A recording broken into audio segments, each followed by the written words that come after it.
The president of the European Central Bank says that the only way to prevent another worldwide banking crisis is to give more power to the banks.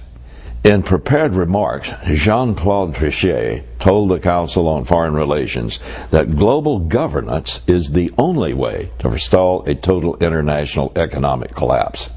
Does that sound familiar? Trichet cited the financial reform bill now stuck in the U.S. Senate as evidence favoring his argument. He said that with global governance, the resiliency of the world's financial system can be assured. He described his plan as a set of rules, institutions, informal groupings, and cooperation mechanisms that we call global governance, a term he used more than a dozen times in his speech. Trichet's plan invokes the current economic downturn as justification for empowering this secretive international banking cartel. That is precisely the same argument used by President Woodrow Wilson to justify the creation of the Federal Reserve System. He argued that if there were just one central bank, then the banking panics that had plagued the country in previous years could be managed by guaranteeing the resiliency of national financial system. So the Fed was created and began managing the economy in 1913. By 1929, it had managed the economy into a stock market meltdown. By 1933, it had steered it into a depression. In the past 10 years, the Federal Reserve System has managed us into debt so deep that when our president meets our creditors, like King of Saudi Arabia or the Premier of China, he bows to them. Like the Federal Reserve, the proposed financial reform plan is aimed at managing a banking crisis created by the bankers for the benefit of the bankers by giving the same bankers unlimited control. In another context, it would be like reforming kleptomaniacs by turning them loose in a mall and sending the sales clerks and security guards home. Have you ever wondered why the Federal Reserve, which controls our economy, has never been audited? Did you know that most of the men who control it are not Americans? They're mostly European and are accountable to no one. But the context in which we now view events no longer resemble anything we once thought of as normal or logical. I'll be right back. Here on the Hal Lindsey Report, I try to inform you about the raging battles for the soul and future of these United States. The ferocity of the attacks against your heritage and our liberties as Christians and Americans is almost unbelievable. But you won't hear about this in the mainstream media. That's why I need your help to spread the word each week. Keep the Hal Lindsey Report on the air by sending your tax-deductible gifts to Hal Lindsey Media Ministries, P.O. Box 470470, Tulsa, Oklahoma, 74147.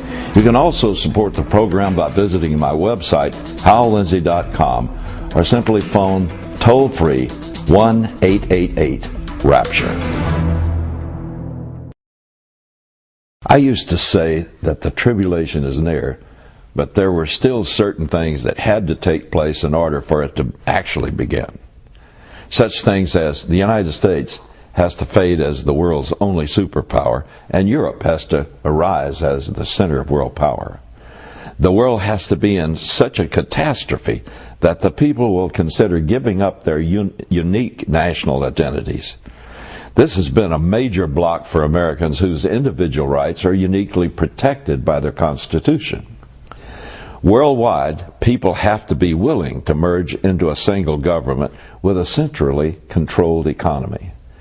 Conditions have to be such that the world will welcome a single charismatic figure as the world ruler. The people of the world will have to be willing to receive an identifying mark that will certify their participation in the world economy. Well, today, America is fast fading from being the world superpower. The economic disaster in which we are now mired was years in the making. The left pushed the bank to make mortgage loans to people who could never pay them back.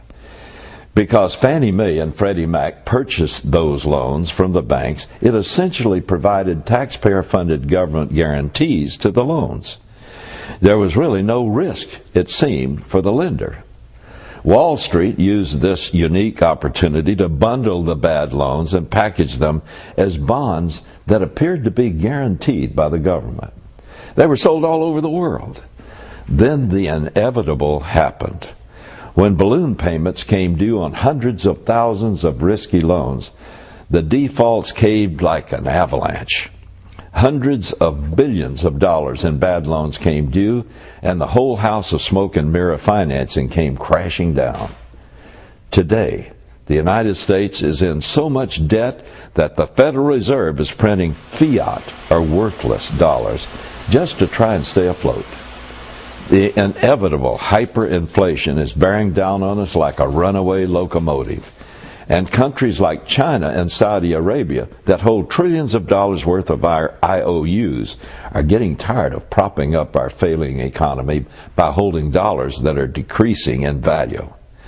And worse, the current administration is not taking sound and prudent steps to stop the hemorrhage. Instead, they are continuing to spin us into utter collapse with little regard for reality. It almost appears to be intentional. In reality, the U.S. is already bankrupt. Our largest state and major cities are bankrupt. And as the economy goes, so goes the military. So we could fall and be forced into a one-world government and economy tomorrow. There are some who believe this is actually the goal of the Obama administration. Hyperinflation will wipe out wealth, savings, and retirement pensions across the board. And as Karl Marx taught, an impoverished society is far easier to control than a wealthy and secure one. All of this has made the possibility of the Antichrist making his appearance an event that could happen in weeks or days, not months or years. As you know, the main hindrance to the Antichrist unveiling is the presence of Christians in the world. It's in them that the restrainer or the Holy Spirit dwells, and their removal will only take an instant of time, an event we call the rapture. As never before in history, world conditions are set up perfectly for all of this to take place in literally a matter of days. And if I believe we're so close that the Antichrist could appear at any moment, just think how close that makes us to the rapture of the church. Are you ready? There's only one important thing for you, and that's to make sure that you've come to receive the gift of pardon that Jesus Christ died in your place to purchase for you. Just tell the Lord that you're a sinner, that you can't measure up to His standards, and receive the gift of pardon right now. Say that prayer and receive the gift of pardon and go into being in God's eternal family.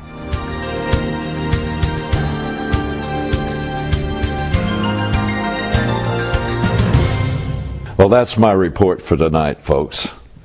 And God willing, I'll see you next week.